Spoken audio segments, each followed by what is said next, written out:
जो हमसे यूट्यूब पे जुड़े हुए हैं, आप लोग अगर हमारी क्लास ज्वाइन करना चाहते हैं तो यहाँ पे ज्वाइन कर सकते हैं।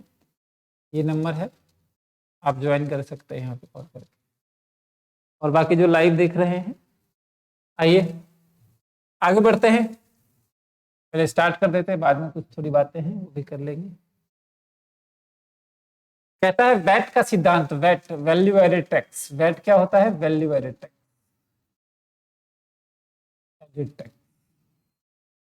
किसके द्वारा है? तो विलियम वॉन सीमेंस के द्वारा था।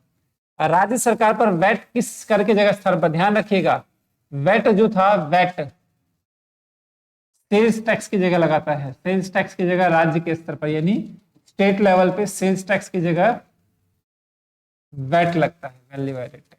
सेल्स टैक्स को कन्वर्ट करके वैट में कर दिया, यानी सेल्स टैक्स की जगह वैट लगेगा। चलिए आगे फटाफट हम लोग करेंगे आज, क्योंकि बहुत सारे क्वेश्चंस हम करेंगे आज, फिर उसके बाद कल इसको कंप्लीट कर देंगे। फिर संडे को एमसीक्यू करेंगे, 50-50 एमसीक्यू हम लोग डेली करेंगे। और जैसे ही नोटिफिकेशन आएगा तो हो सकता है सुबह एमसीक्यू शाम को टॉपिक, सुबह एमसीक्यू शाम को टॉपिक, इस तरह से एमसीक्यू पे ज्यादा फोकस करेंगे, ठीक है। और जो माइक्रो माइक्रो के हर चैप्टर वाइज में सोच रहा हूँ टेस्ट जो है 50-50 क्वेश्चन हम लोग कर लेंगे, आराम से हो जाएगा। आगे बढ़िए। कह रहा है काले धन को सफेद करने की प्रक्रिया क्या कहलाती है, यानी ब्लैक मनी को व्हाइट मनी करने के लिए, इसे मनी लॉन्ड्रिंग कहते हैं। ब्लैक मनी को व्हाइट मनी करने के लिए, व्हाइट मनी करने के लिए, व्हाइट मनी करने के लिए क्या किया गया? मनी लॉन्ड्रिंग, मनी लॉन्ड्रिंग, ठीक है ना, मनी लॉन्ड्रिंग बोलते हैं, लॉन्ड्रिंग, ठीक है ना, लॉन्ड्रिंग। वर्ष 2012 में मनी लॉन्ड्रिंग पर रोक लगाने के उद्देश्य से कौन सा नया नियम लगाया गया था? बताइए, मनी लॉन्ड्रिंग को रोक लगाने के उद्देश्य से कौन सा नया कर लगाया गया था? नया कर कौन सा लगाया गया था मनी लॉन्ड्रिंग को लगाने के लिए? मनी, ब्लैक मनी को व्हाइट मनी करने के लिए, मनी लॉन्ड्रिंग के लिए क्या लगाया था? एंजल टैक्स, एंजल टैक्स बोलते हैं उसको, एंजल टैक्स, यानी एंजल टैक्स, मनी लॉन्ड्रिंग से रोकने के लिए एंजल टैक्स। कौन सा नियम का या कानून कर चोरी करने वालों की पहचान करता है? तो ध्यान रखिएगा, गेट, गार, गार, जी जनरल एंटी, एंटी है वो, एनिट नहीं है, एंटी अवॉइडेंस रूल्स, गार जो है वो लगाया जाता है जो टैक्स चोरी को पहचानता है, गार। बाजार की सकारात्मक गतिविधियों से उत्पन्न, बाजार की सकारात्मक गतिविधियों से उत्पन्न नकारात्मक प्रभावों पर आरोपित कर को क्या कहते हैं? सकारात्मक गतिविधियों से उत्पन्न नकारात्मक टैक्स, यानी जो आप काम अच्छा कर रहे हो फिर भी नेगेटिव टैक्स लगाते हैं, उसे बोलते हैं पाइथागोरस टैक्स, ठीक है ना। तो ये कम पूछेगा, इसकी टेंशन ना ले आप। भारत में वस्तु एवं सेवा कर, गुड्स एंड सर्विस टैक्स की व्यवस्था कब से लागू की गई? जीएसटी कब से लागू किया गया? तो 1 जुलाई 2017 से। ये क्वेश्चन तो मेरे ख्याल से स्टेट में भी था।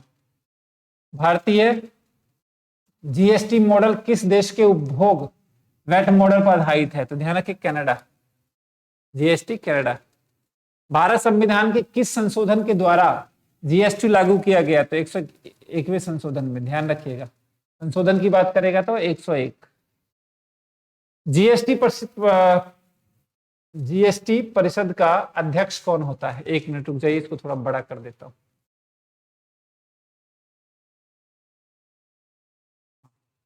अब आइए, जीएसटी परिषद का अध्यक्ष कौन होता है? तो केंद्रीय मंत्री होता है।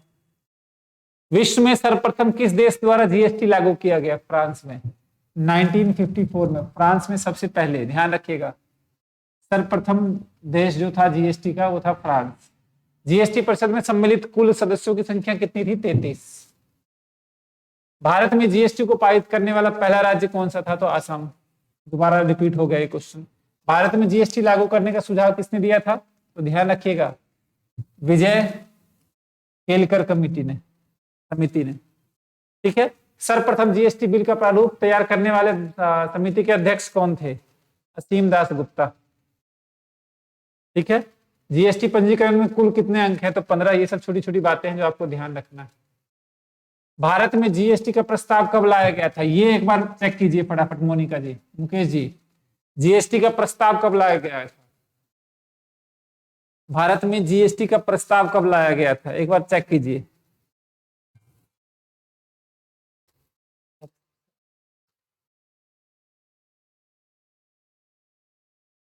बताइए जीएसटी का प्रस्ताव कब लाया गया था? After good afternoon, good afternoon, good afternoon, good evening Deepika ji. Sir Indian economy का एमसीक्यू है। इंडियन इकोनॉमी का देखिए, जो ये सब जो है ना मैं दे रहा हूं, ये इंडियन इकोनॉमी के टॉपिक्स ही हैं, लेकिन इंडियन इकोनॉमी का एनसीईआरटी का जो मैंने क्या किया है कि तीन मतलब 50+ क्वेश्चन जो हम एनसीईआरटी से क्वेश्चंस करेंगे पहले। अभी संडे को जो मैं लूंगा इंडियन इकोनॉमी के 50 क्वेश्चन करेंगे, फिर बीच में एमसीक्यू करेंगे तो इंडियन इकोनॉमी के 50 करेंगे। यानी मैंने स्टार्टिंग के 4 चैप्टर में 15-15 एमसीक्यू मैंने चुने हैं और वो एमसीक्यू करवाऊंगा, साथ में उसके साथ जो भी और डिस्कस होंगे क्वेश्चंस। यानी अगर हम 50 एमसीक्यू करते हैं तो 50 और टॉपिक डिस्कस हो जाएंगे। यानी मैंने एनसीईआरटी के इंडियन इकोनॉमी के 4 चैप्टर के एमसीक्यू बना लिए हैं, वो संडे को मैं करवाऊंगा, ठीक है।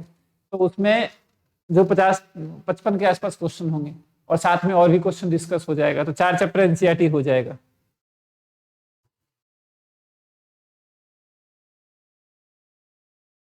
ठीक है ना?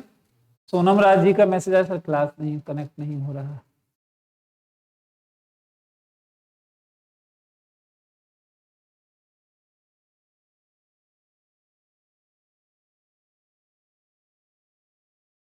ठीक है,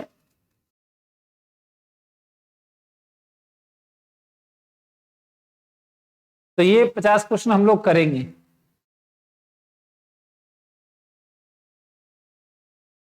55 क्वेश्चन में इंडियन इकोनॉमी का करवाऊंगा आपको। 55 क्वेश्चन में जो है हम लोग 55 के साथ और 50-55 और डिस्कस कर लेंगे टॉपिक, तो 100 क्वेश्चन हम लोग संडे को डिस्कस करने वाले हैं। ठीक है, संडे को हम लोग 100 क्वेश्चन डिस्कस करने वाले हैं। चलिए कोई नहीं, आगे बढ़ते हैं। जीएसटी दिवस कब मनाया जाता है? तो ध्यान रखिएगा, जीएसटी लागू जब हुआ था उसी दिन मनाया जाएगा, तो 1 जुलाई को ही। आया कब था? तो 1 जुलाई 2017। हाँ मुझे ये बताइए इसका आंसर, इसका आंसर बताइए। 500 के बाद दीपिका सर, जीएसटी नामक 2014 में। मुकेश कुमार जी,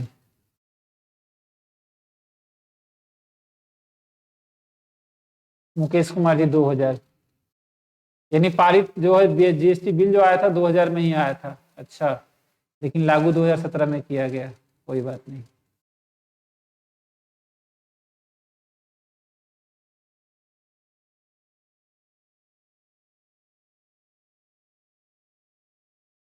ठीक है, आगे बढ़ते हैं। वो चेक जिसपे गोला लगा रहा हूं वो आप चेक कर लीजिए। जीएसटी की चोरी करने के लिए कितने साल की सजा होती है? तो ये 5 साल की सजा होती है। संविधान के किस अनुच्छेद में तहत जीएसटी परिषद का गठन किया गया? तो सेक्शन 279। ध्यान रखिएगा, जीएसटी 3 प्रकार के होते हैं, ध्यान रखिएगा अंजू जी। जीएसटी 3 प्रकार के होते हैं, SGST state goods and service tax, CGST central goods and service tax, IGST है ना, intra state goods and service tax. चलिए, जीएसटी नेटवर्क के साथ जुड़ी भारत की 2 बड़ी कंपनियां बताइए। जीएसटी, एक इन्फोसिस और एक विप्रो। जीएसटी में 2 कंपनियां हैं जो बड़ी कंपनियां हैं जो भारत इसके साथ जुड़ी हुई है, इन्फोसिस और विप्रो। बजट किस प्रकार का लेख पत्र है? बजट क्या होता है? बजट सरकार का राजकोषीय नीति में आता है, ध्यान रखिए। राजकोषीय नीति क्या होती है मैं आपको बता देता हूं, देखिए। राजकोषीय नीति के बारे में थोड़ा देख लेते हैं। राजकोषीय नीति, राजकोषीय नीति इसे बोलते हैं फिस्कल पॉलिसी। फिस्कल पॉलिसी इसे बोलेंगे सरकार की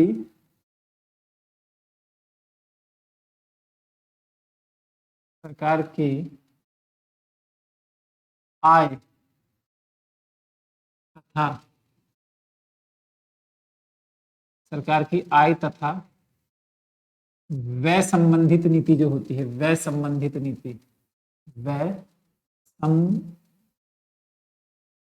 संबंधित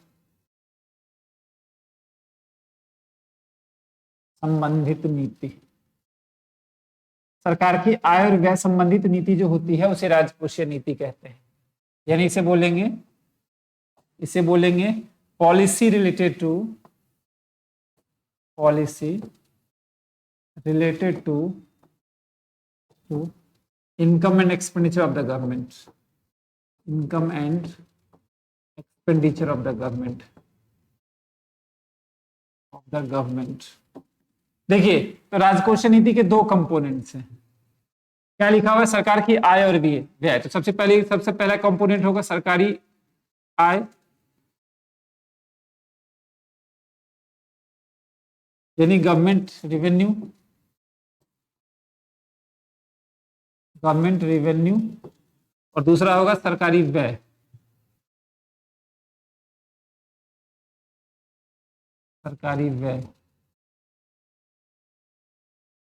इसे बोलेंगे गवर्नमेंट एक्सपेंडिचर,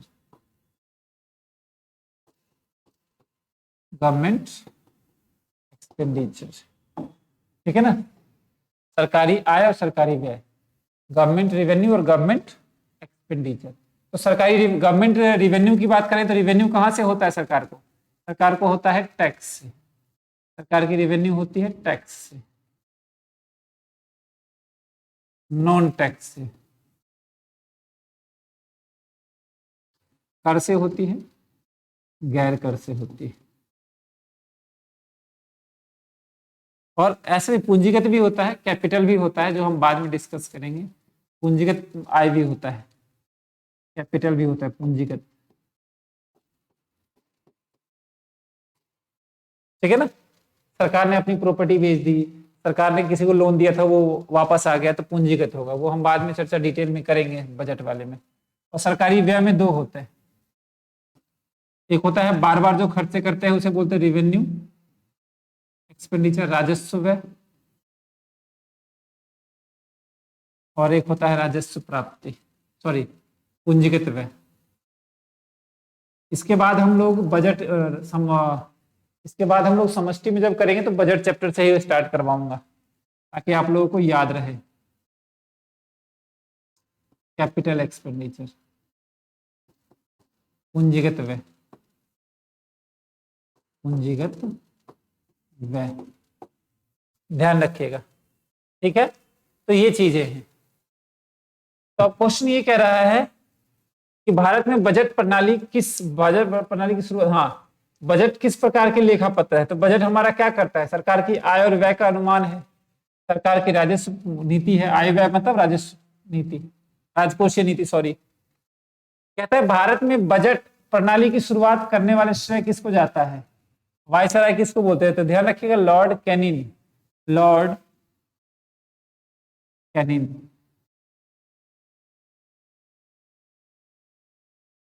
वायसराय। हमारे लॉर्ड कैनिंग जो है पहले वायसराय हैं हमारे इंडिया के। तो ये जीएस में क्वेश्चन भी आता है, तो लॉर्ड कैनिंग की बात करेंगे। भारत में प्रथम बजट कब प्रस्तुत किया गया? 18 फरवरी 1860, 18 फरवरी 1860 को प्रथम बजट पास किया गया। देखिए, जब हम बजट करेंगे ना तो बजट में ये सब मैं नहीं करवाऊंगा, क्योंकि ये सब हमने यहीं पढ़ लिया है, तो वहां पे ज्यादा दिमाग लगाने की जरूरत नहीं है। भारतीय संविधान सरकार की किस अनुच्छेद के अंतर्गत सार्वजनिक बजट बनाने की अधिकार प्रदान करता है? तो अनुच्छेद 112, गवर्नमेंट बजट बनाने का जो हमारा है अनुच्छेद 112 है, ये ध्यान रखिएगा। आगे बढ़ते हैं। भारत की प्रथम पूर्णकालीन महिला वित्त मंत्री कौन है? तो निर्मला सीतारमन। वाओ, ये तो ध्यान रखिएगा। केंद्रीय वित्तीय बजट संसद किसके द्वारा पेश किया जाता है? तो वित्त मंत्री करता है केंद्रीय बजट, ठीक है। देखिए, बार बार मैंने जो ये दिया हुआ, एक्चुअली कई बार बार फोन करते हैं कि सर आपका नंबर, आपका जो है कैसे दो, तो मैंने ये बार बार हर पेज पे लिख ही दिया, ताकि मुझे बार बार किसी को बताना ना पड़े। चलिए, तो केंद्रीय वित्तीय बजट जो है कब आएगा? कौन पेश करता है? तो वित्त मंत्री करता है। आगे बढ़ते हैं। रेल बजट रेल मंत्री करते हैं।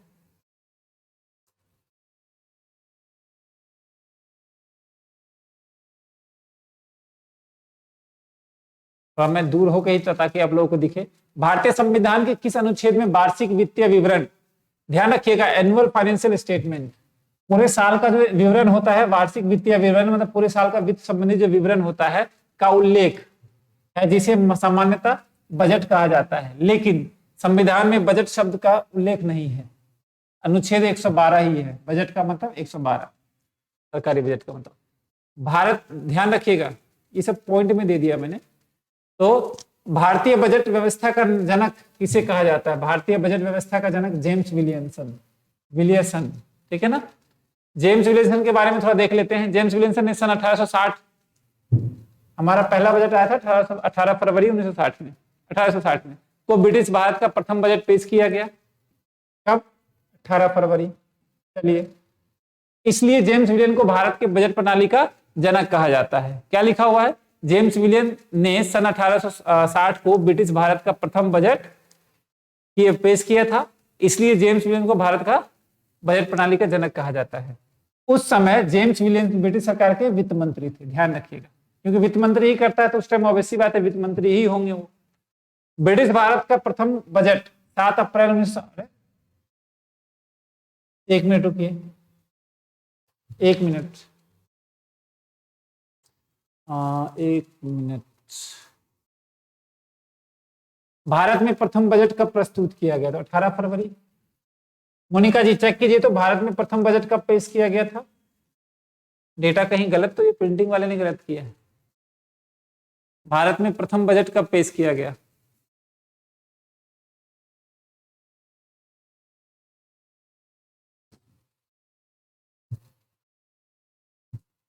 स्टार्ट में क्वेश्चन आया था सर, हाँ एसटीईटी में आया। अच्छा, एसटीईटी में आया था, बताइए। रेल बजट को मर्ज कर दिया गया, हाँ, अब रेल बजट नहीं रहा है। मैंने आपको बताया था कि सबको एक बजट बना के एक ही सिंगल बजट कर दिया था, राइट है सर। चलिए ठीक है, 7 फरवरी नहीं होना चाहिए, 18 फरवरी ही होना चाहिए। देख लीजिएगा इसको, जो गोला लगाया उसको एक बार चेक कर लीजिएगा। स्वतंत्र भारत का प्रथम बजट, स्वतंत्र भारत मतलब इंडिपेंडेंट के बाद 26 अप्रैल 1947 को किया गया। अरे ये कैसे हो सकता है? स्वतंत्रता 15 अगस्त 1947 में हुआ, ये एक बार चेक कीजिए तो। आर के षणमुखम सेठी ने पेश किया था स्वतंत्र भारत का पहला बजट। भारत स्वतंत्र हुआ था 15 अगस्त को, बताइए इस बार एक बार चेक कीजिए। ये सब करेक्शन आप कर लीजिएगा, जो पीडीएफ का प्रिंट आउट करे हैं ना उस पर लिख लीजिएगा 18 फरवरी, ठीक है अंजू जी। स्वतंत्र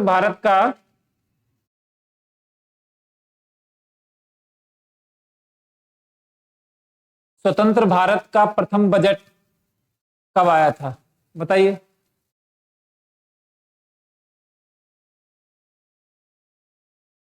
अ- 28 फरवरी 1950 को, इसको ठीक कर लीजिएगा। स्वतंत्र भारत का प्रथम बजट बताइए।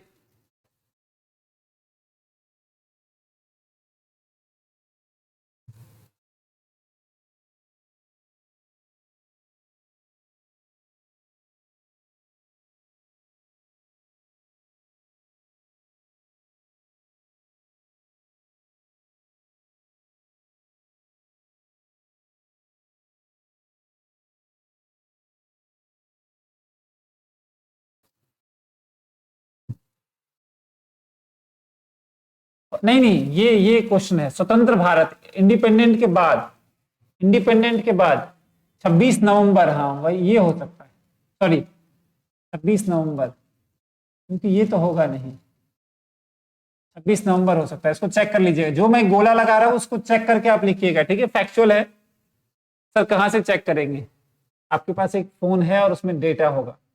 गणतंत्र भारत का प्रथम बजट 18 पर, ये बताइए ये कब पेश किया गया था?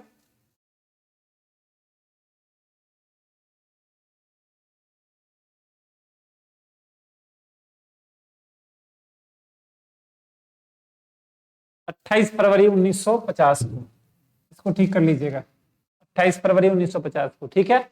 ये सब करेक्शन करना है आपको, ठीक है? तो उसमें जो आप पीडीएफ बनाए उस पर कर लीजिएगा। ये करेक्शन मैंने ध्यान भी नहीं दिया और इसी टाइम मैंने सोचा था इसी टाइम करवाऊंगा तो आपको ठीक करवा दूंगा। चलिए, बजट शब्द का अर्थ क्या है? देखिए बजट का मतलब होता है चमड़े का थैला, बताइए ये कोई मतलब है? लेकिन अर्थ यही है तो क्या कीजिएगा। चलिए, भारत में शून्य आधारित बजट सर्वप्रथम किसके द्वारा प्रस्तुत किया गया? तो राजीव गांधी द्वारा। शून्य बजट राजीव गांधी द्वारा प्रस्तुत किया गया।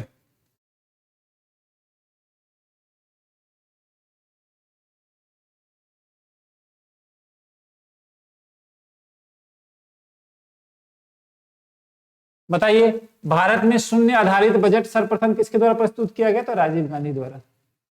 वैभव जी 26 नवंबर, हाँ वो तो ठीक है, नवंबर ठीक कर दिया मैंने।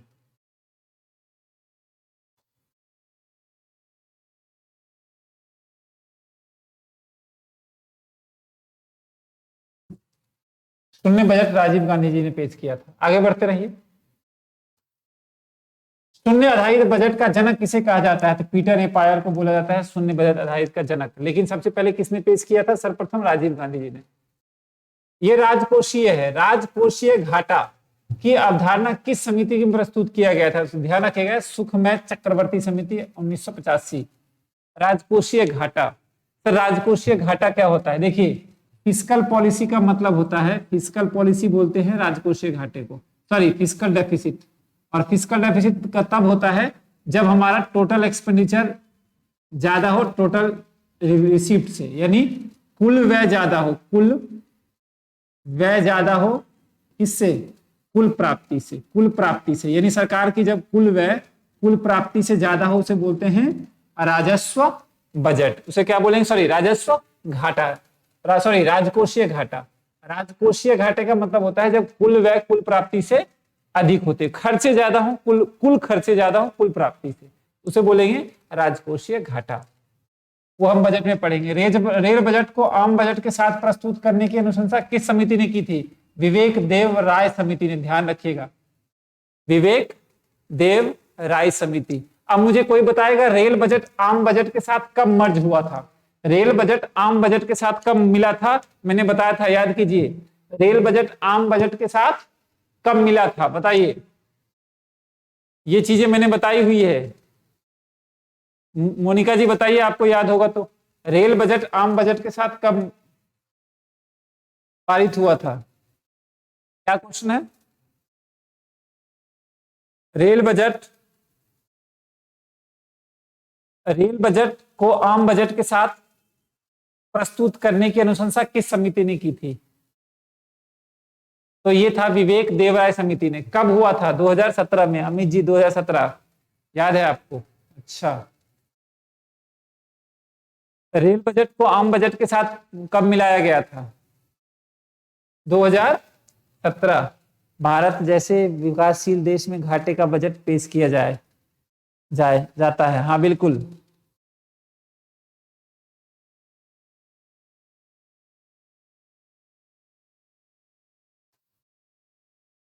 ठीक है ना, ध्यान रखिएगा। आम बजट, रेल बजट, एक minute, rail budget rail budget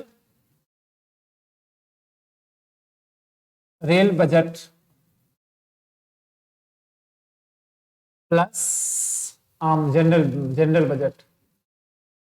budget दोनों आया था 1 फरवरी। इसका है 1 फरवरी 2017 में। ध्यान रखिएगा, इसका डेटा है 1 फरवरी 2017 में। ठीक है ना, 1 फरवरी 2017 में। ठीक है ना। और ये जो है 2016 में ही इसको 31 दिसंबर 2016 में ही बोला गया था कि इसको मिलाया जाए, लेकिन 1 फरवरी 2017 को मिलाया गया। भारत में सर्वाधिक बार बजट पेश करने वाले वित्त मंत्री कौन थे? सबसे ज्यादा मोरारजी देसाई ने सबसे ज्यादा 10 बार बजट पेश किया है। 10 बार मोरारजी देसाई ने बजट पेश किया था। बोल रहे हैं रागिनी जी 2016-17। मुकेश जी 2017 दिसंबर 21 दिसंबर 2016 को इसकी वो की गई थी। ठीक है ना, कि ये मिला दिया जाए, विलय की मंजूरी मिली थी। यानी मंजूरी कब मिली थी? ध्यान रखिएगा, रेल बजट इन दोनों को मंजूरी कब मिली थी? तो मंजूरी मिली थी कब? मंजूरी मिली थी 31 दिसंबर 2016 को। 31 दिसंबर 2016 को मंजूरी मिली थी कि रेल बजट और आम बजट मिलेगा, लेकिन मिला कब? 1 फरवरी 2017 को। ठीक है, चलिए।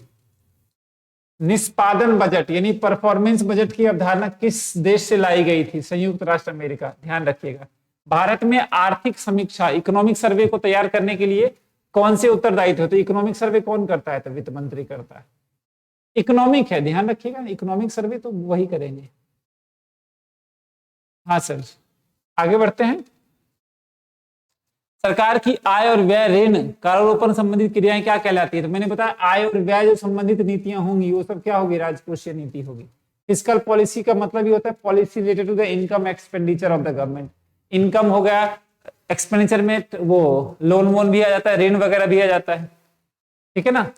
प्राप्ति में भारत में राजकोषीय नीति को कौन निर्धारित करता है? तो राजकोषीय नीति तो वित्त मंत्री करता है, कई बार हम पढ़ चुके हैं। राजकोषीय नीति कौन निर्धारित करता है? वित्त मंत्री करता है। भारत में दीर्घकालीन राजकोषीय नीति लॉन्ग टर्म फिस्कल पॉलिसी की घोषणा किसके द्वारा की गई थी? तो विश्वनाथ प्रताप सिंह द्वारा। ध्यान रखिएगा, दीर्घकालीन राजकोषीय नीति लॉन्ग टर्म फिस्कल पॉलिसी। करारोपण और कारापात थोड़ा मैंने आप पे टैक्स लगा दिया गौतम राज जी, आप कारारोप मैंने आप पे क्या कर दिया? आप पे टैक्स दे दिया, कारारोपण कर दिया, आपने पे किया, कारापात किया। ठीक है ना। जिस व्यय जिनके परिणाम स्वरूप अर्थव्यवस्था में पूंजी और संपत्ति का सृजन नहीं होता है वे क्या कहलाते हैं? वे राजस्व व्यय कहलाते हैं। ध्यान रखिएगा, वो व्यय जो ना संपत्ति को इफेक्ट करे ना दायित्व को प्रभावित करे वो राजस्व बजट होता है। ये सब हम बाद में चर्चा करेंगे, ये सब बजट का पार्ट है। अभी सिर्फ इतना ध्यान रखिएगा, प्राथमिक घाटे का फॉर्मूला होता है, प्राइमरी डेफिसिट का फॉर्मूला होता है deficit, fiscal deficit minus interest payment, fiscal deficit minus interest payment. मैं ये सब अभी नहीं करवाऊंगा, ये सब बजट में करेंगे डिटेल में। तो ये सब पॉइंट जो मैं स्किप कर देता हूं। वित्त में देखिए, किसी वित्तीय वर्ष में जब कुल राजस्व प्राप्तियां कुल व्यय से ज्यादा हो तो उसे राजस्व घाटा कहते हैं। मैं बजट वाला टॉपिक स्किप कर देता हूं, इसके बाद हम लोग बजट ही करेंगे। ठीक है, कोई दिक्कत नहीं है। तो बजट वाला टॉपिक मैं अभी स्किप कर रहा हूं, आप लोगों के पास नोट्स तो पहुंच ही गया है। बजट वाला टॉपिक जब बजट चैप्टर में करेंगे तो हम डिटेल में पढ़ेंगे, क्योंकि बजट से क्वेश्चन पूछता है। ठीक है ना, और पूछा भी था और आगे पूछेगा भी। ठीक है ना, तो बजट हमें अच्छी तरह से आना चाहिए। 8 से 10 नंबर का क्वेश्चन बजट से पूछेगा। हाँ सर। सर कारारोपण के बारे में बताएं, कारारोपण के बारे में बताएं।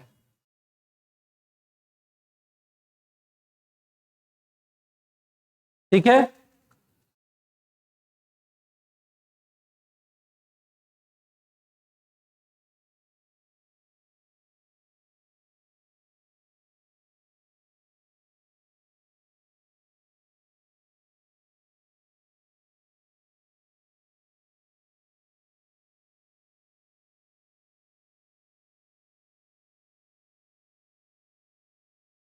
आगे है संसद में बजट संबंधी प्रक्रिया के विषय में मांग की गई राशि को 1 रुपए करने की नीति को क्या कहा गया? संसद में बजट संबंधी प्रक्रिया के विषय में मांग की गई राशि को 1 रुपया करने की नीति को क्या कहा गया? Policy cut proposal. आपको शायद पता नहीं है, सांसद में जो भी होते हैं उनके 40-50 रुपए के करीब जो भी होता है उनको खाना पीने का देना पड़ता है। पहले 2 रुपए था, फिर 5 रुपए। यानी कोई भी सांसद अगर पार्लियामेंट में है तो संसद भवन में है तो 5 रुपए देके भरपेट खाना खा सकता है। ठीक है ना, बहुत सस्ता था, अब थोड़ा सा रेट बढ़ा दिया है।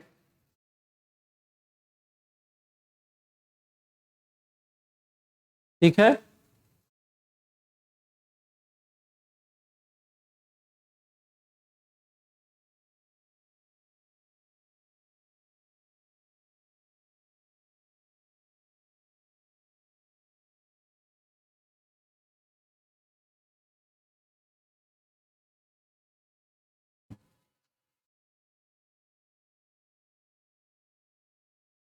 नीलू जी सर नोट्स में, नोट्स कहाँ मिलेंगे? नीलू जी नोट्स मिलेंगे आपको टेलीग्राम पे। टेलीग्राम थोड़ा सा चलाइए, उसमें मीडिया में मिल जाएगा।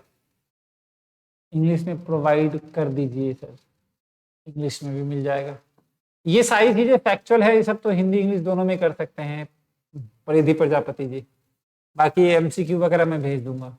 ब्लैक बजट, ध्यान रखिएगा, वित्त वर्ष 73-74 के लिए पेश किए गए आम बजट में क्या कहा गया था? क्या कहा गया था? तो ब्लैक बजट बोला गया था, यानी 1974 73-74 बजट को क्या बोलते हैं? Black budget. ठीक है ना। शून्य आधारित बजट का मतलब क्या होता है कि अन्य किस नाम से जाना जाता है? तो शून्य आधारित तो बोलते हैं सूर्यास्त बजट, सनसेट बजट, ये सब नाम है। 1948-49 के बजट में पहली बार आंतरिक शब्द इंटरिम वर्ड का प्रयोग किसके लिए किया गया था? तो आर के प्रमुखम शेट्टी जी के द्वारा। प्रमुखम है वो, प्रमुखम नहीं है, प्रमुखम। भारतीय संविधान में कृषि की किस सूची के अंतर्गत रखा गया? तो मैंने बताया था 7वीं सूची। किस सूची के अंतर्गत रखा गया? तो राज्य सरकार की सूची में। सर फैक्चुअल डाटा याद कैसे रहेगा? अच्छा,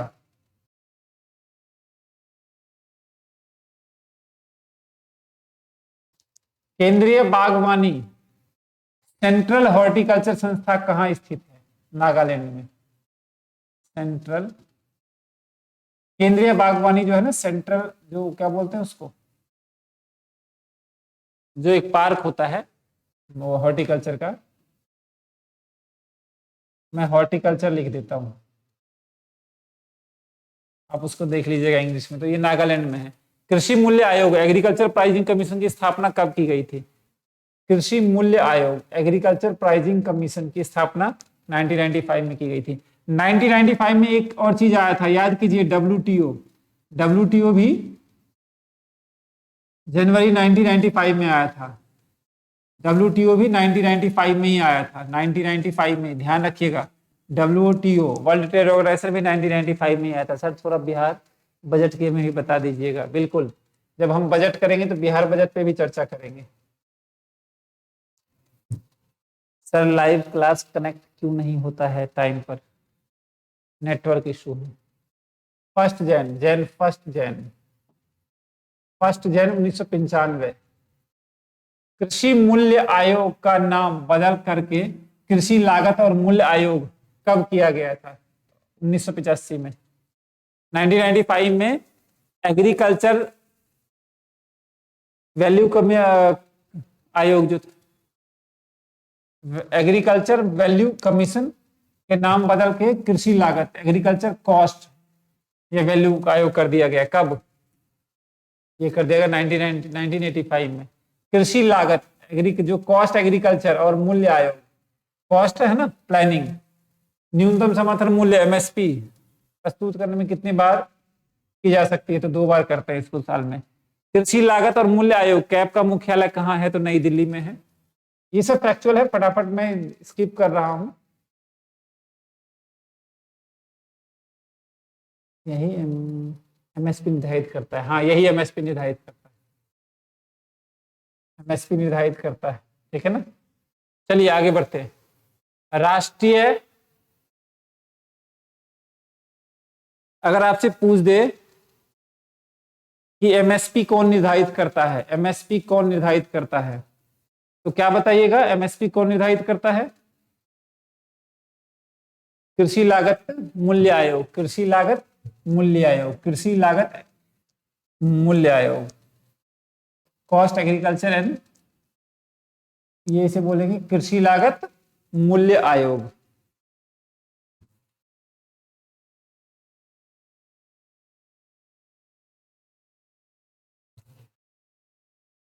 एमएसपी का निर्धारण, एमएसपी का निर्धारण यही करता है, का निर्धारण। चलिए आगे बढ़ते हैं। राष्ट्रीय कृषि अनुसंधान प्रबंधन अकादमी का मुख्यालय कहाँ है? तो ये हैदराबाद में है। 1 हेक्टेयर से कम कृषि भूमि क्या कहलाती है? तो सीमांत जोत। ध्यान रखिएगा, जब 1 हेक्टेयर से कम कृषि रहेगी, स्क्रीन पे नंबर आती है ना गुड़िया जी, वो आएगी स्क्रीन पे नंबर। 1 हेक्टेयर से कम कृषि क्या कहती है? उसे सीमांत जोत कहते हैं, जोतें। गन्ने की उचित और लाभप्रद कीमत, जो गन्ने से रिलेटेड होती है, जो हमारा लाभप्रद कीमत में कौन अनुमानित करता है? तो आर्थिक मामलों की मंत्रिमंडलीय समिति गन्ने की कीमत और लाभप्रद कीमत निर्धारित करती है।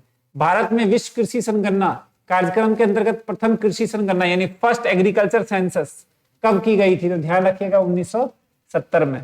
मौसम आधारित फसल बीमा योजना, ये ध्यान रखिएगा, मौसम आधारित फसल बीमा योजना, फसल बीमा योजना सर्वप्रथम किस राज्य द्वारा किया गया, लागू किया गया था? तो ध्यान रखिएगा मौसम आधारित जो था वो कर्नाटका में किया गया था। भारत सरकार ने किस लिए कीमत स्थिरीकरण कोष प्राइस स्टेबलाइजेशन फंड की स्थापना का निर्णय किया गया? तो चाय, कॉफी, रबड़, तंबाकू, इन सब में प्राइस स्टेबलाइजेशन फंड का की स्थापना का निर्णय लिया था, ठीक है ना। राष्ट्रीय खाद्य नेशनल फूड सुरक्षा मिशन किस वर्ष प्रारंभ किया गया? तो 2007-8 में। National food security, national food security mission, national food security mission 2007-8 में किया गया, ध्यान रखिएगा। राष्ट्रीय विशेष कृषि उपज योजना का मुख्य रूप से किससे संबंधित है? निर्यात आयोग, देखिए लिखा हुआ है राष्ट्रीय विशेष कृषि उपज योजना मुख्य रूप से किससे संबंधित है? तो निर्यात योग्य कृषि मूल्य।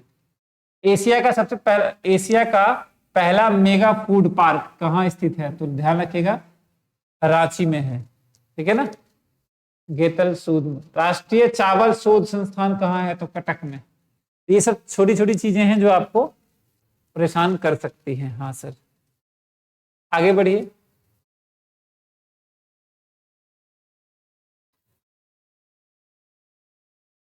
भारतीय गन्ना प्रजनन संस्था कहाँ है? तो यह है कोयम्बटूर, कोयम्बटूर। अच्छा, भारतीय डेयरी अनुसंधान संस्था कहाँ है? तो करनाल में है, डेयरी करनाल में। केंद्रीय कॉफी अनुसंधान कहाँ है? तो कुर्ग में है, ध्यान रखिएगा। जूट कृषि अनुसंधान, ये सब नाम है तो ये सब आपको याद रखना पड़ेगा। ये सब मैं स्किप कर देता हूँ, ये सब आपको नाम याद रखना पड़ेगा, ठीक है ना। ये सब मैंने पीडीएफ भेजा हुआ है तो ये सब नाम आपको याद करना पड़ेगा, मेरे पढ़ने से नहीं होगा, ये सब नाम आपको याद करना पड़ेगा। टिड्डी चेतावनी संगठन कहाँ है? जोधपुर में। राष्ट्रीय मत्स्य उद्योग विकास बोर्ड कहाँ है? तो हैदराबाद में। इसलिए लोग जो है हैदराबाद का जो है क्या बोलते हैं उसको, आंध्रा फिश, आंध्रा मछली लोग खाते हैं बर्फ वाली, ठीक है ना। राष्ट्रीय मत्स्य उद्योग बोर्ड जो है हमारा कहाँ है? हैदराबाद में है, ठीक है। टिड्डी चेतावनी संगठन कहाँ है? जोधपुर में। पशु चिकित्सा और जीव विज्ञान संस्था कहाँ है? तो बेंगलुरु में। एग्रीकल्चर जो है ना, हेल्थ के लिए जो काम करते हैं। पशु स्वास्थ्य संस्थान कहाँ है? तो जालंधर में। लघु किसान कृषि व्यापार संघ वो हमारे नई दिल्ली में है। भारतीय चारागाह और चारा अनुसंधान झांसी में है। सरकार द्वारा पदार्थों का क्रय विक्रय मूल्य निर्धारित करता है, ध्यान रखिएगा, प्रोक्योरमेंट प्राइस बोलते हैं। ये सब छोटी छोटी चीजें हैं, आपको ध्यान रखना पड़ेगा। खाद्यान्न की अधिप्राप्ति, वितरण और भंडार, ध्यान रखिएगा हमारे इंडिया में बफर स्टॉक,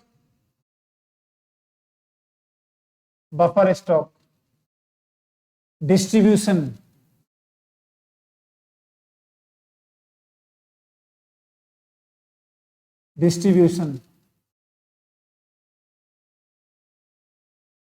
एग्रीकल्चर प्रोडक्ट का बफर स्टॉक डिस्ट्रीब्यूशन कौन करता है?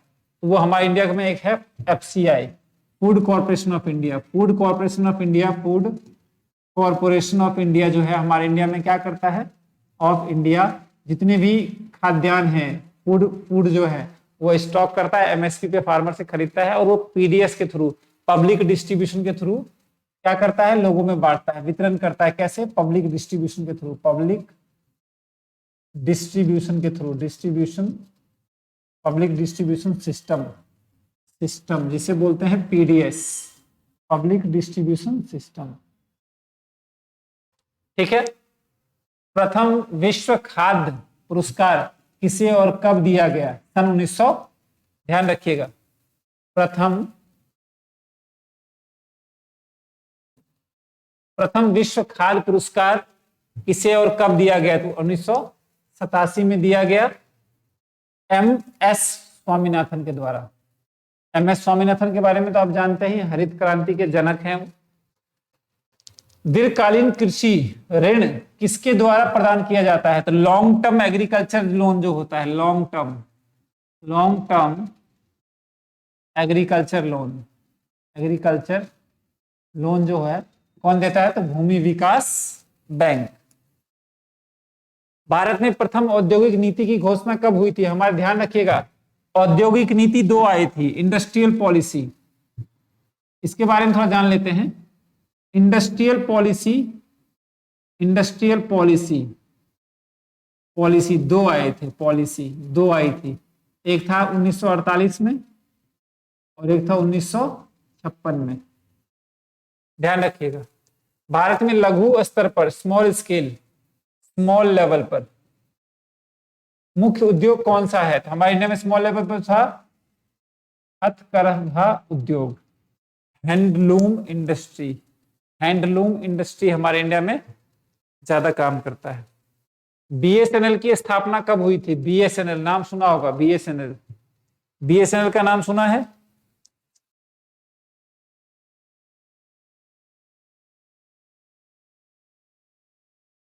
भारत संचार निगम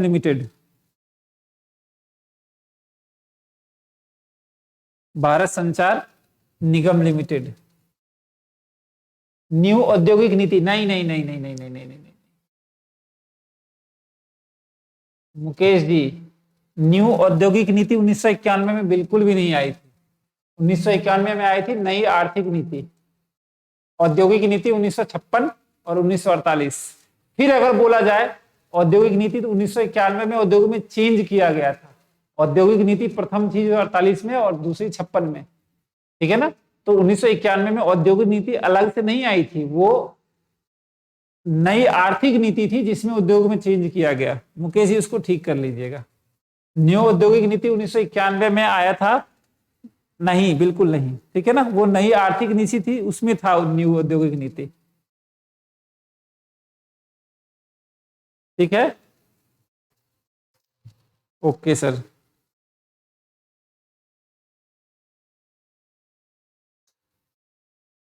ठीक है ना। आगे बढ़ते हैं, बीएसएनएल कब आया था? बीएसएनएल की स्थापना कब हुई थी बताइए? बीएसएनएल की स्थापना कब हुई थी?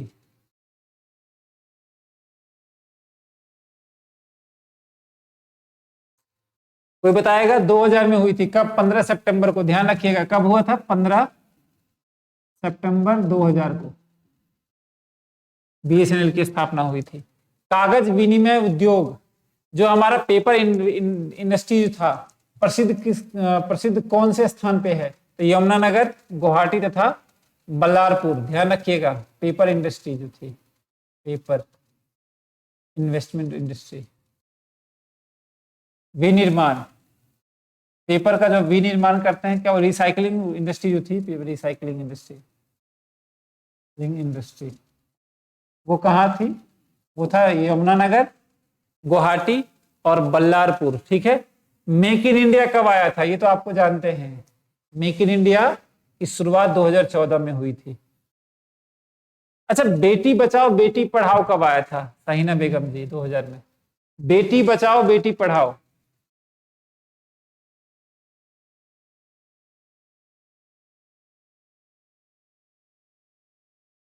बेटी बचाओ बेटी पढ़ाओ, बेटी बचाओ बेटी पढ़ाओ कब आया था?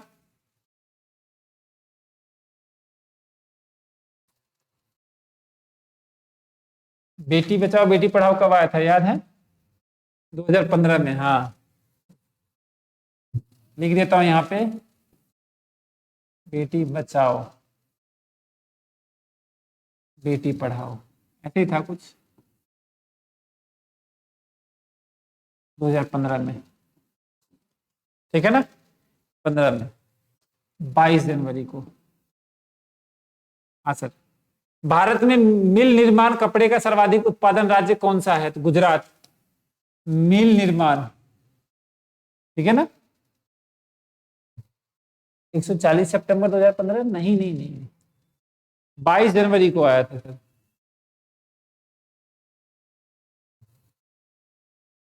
बाईस जनवरी को, नीलम जी 22 जनवरी नहीं, 26 जनवरी नहीं, 22 जनवरी। आगे बढ़िए। भारत में उद्योग हेतु लाइसेंस प्रणाली का आधार क्या होगा? भारत में उद्योग हेतु लाइसेंस प्रणाली का आधार क्या था? तो औद्योगिक अधिनियम 1991। उद्योग लाइसेंस, इंडस्ट्रियल लाइसेंसिंग पॉलिसी, ध्यान रखिएगा, इंडस्ट्रियल लाइसेंसिंग पॉलिसी।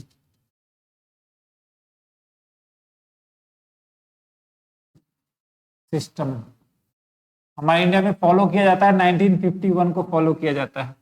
भारत सरकार द्वारा महारत्न योजना शुरुआत कब की गई थी? महारत्न 2009 में। महारत्न। भारत का सबसे बड़ा संगठित और व्यापार उद्योग कौन सा है?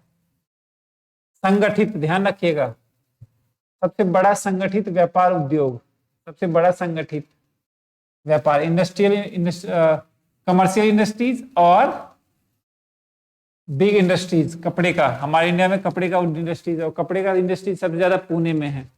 भारत की सिलिकॉन वैली किस शहर को कहा जाता है? ध्यान रखिए कि सिलिकॉन वैली कहा जाता है बेंगलुरु को। बेंगलुरु को। उदारीकरण, निजीकरण और वैश्वीकरण, यहां आ जाइए, भूमंडलीयकरण नहीं है वो वैश्वीकरण है। वैश्वीकरण वैश्वीकरण को ही भूमंडलीयकरण की नई आर्थिक नीति की घोषणा 1991 में की गई थी। ध्यान रखिएगा, 1991 में भूमंडलीय यानी वैश्वीकरण, उदारीकरण, निजीकरण। ठीक है ना, आगे बढ़ते हैं।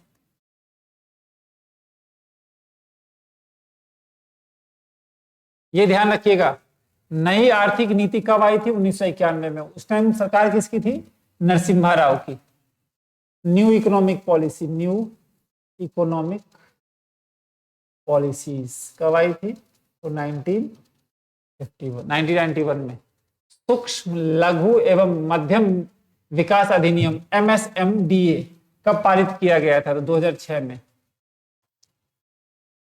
ठीक है ना, MSME। अच्छा, MSMDA है, एक MSME है। MSME होता है micro small medium enterprises. MSME भी है, MSME, इसे बोलते हैं micro small medium enterprises. Micro small medium enterprises. Corporate social responsibility संबंधी कानून सर्वप्रथम किस देश में बनाया गया था? तो भारत में, कॉर्पोरेट सोशल रिस्पॉन्सिबिलिटी। अच्छा, एक चीज बताइए, उद्योगों का वार्षिक सर्वेक्षण किसके द्वारा किया जाता है? तो NSSO करती है। और भारत में गरीबी कौन मापता है? भारत में वित्त मंत्री मनमोहन सिंह थे। हाँ, इस टाइम नरसिम्हा राव थे, क्या हमारे प्रधानमंत्री थे। सरकार में कौन थे? नरसिम्हा राव की सरकार थी। और वित्त मंत्री, फाइनेंस मिनिस्टर तो वही थे। और उस टाइम वित्त मंत्री कौन थे? वित्त मंत्री थे डॉक्टर मनमोहन सिंह।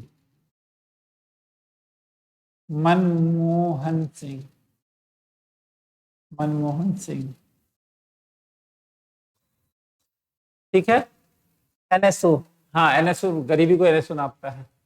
भारत में उदार औद्योगिक नीति अपनाई गई 1900। उदार का मतलब होता है लिबरल, तो लिबरल हो गया लिबरलाइजेशन, लिबरल पॉलिसी। तो लिबरल पॉलिसी किससे रिलेटेड है? लिबरल पॉलिसी रिलेटेड है किससे? लिबरलाइजेशन से। तो लिबरलाइजेशन कब हुआ था? रिलेटेड टू लिबरलाइजेशन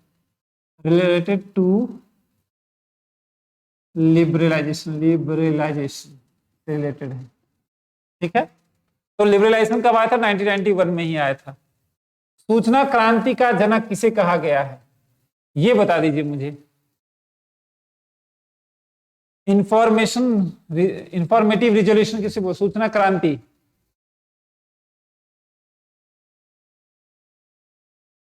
सूचना क्रांति को इंग्लिश में क्या कहते हैं बताइए?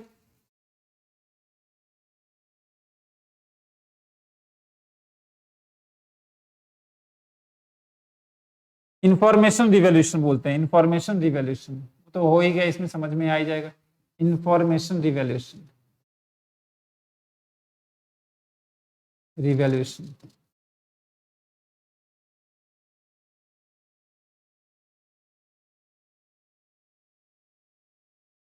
इसमें इंफॉर्मेशन रिवॉल्यूशन में टेक्नोलॉजी के ज्यादा ध्यान दिया गया था। NSO बताइए, नहीं इंफॉर्मेशन बताइए। इंफॉर्मेशन रिवॉल्यूशन का जनक किसे कहते हैं?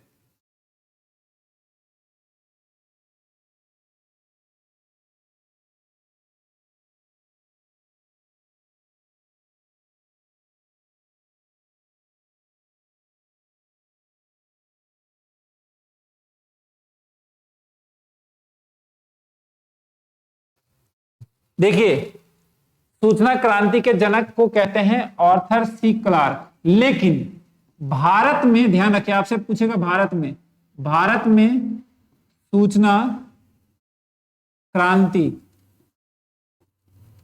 भारत में किसको बोलते हैं? भारत में बोलते हैं राजीव गांधी जी को। राजीव गांधी को इंफॉर्मेशन रिवॉल्यूशनर बोला जाता है। ठीक है, यहां तक किसी को कोई समस्या हो? राजीव गांधी ये भारत में है।